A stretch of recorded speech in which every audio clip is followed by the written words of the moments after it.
founder of the Engineering and Society program, a person that has been totally committed to the very objectives and the life of struggle that Graeme led, and is a member of the Democracy Pro, of which I am very proud to be a member too. Welcome, Dr. Thank you. It's a privilege to speak here in memory of Graeme MacQueen, who is a friend and a model of honesty and action that I think we could all understand and emulate.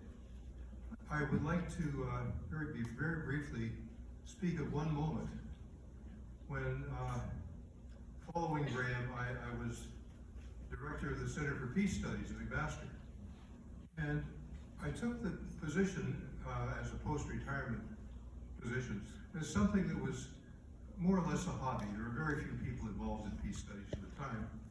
And then 9/11 came along.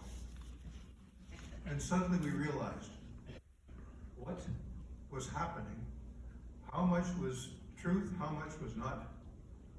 And Graeme MacQueen, in his inquiry-based study, challenged the sort of formal story about 9/11 and made us think again and again and again. And I just want to acknowledge the fact that Graeme did not accept conventional wisdom.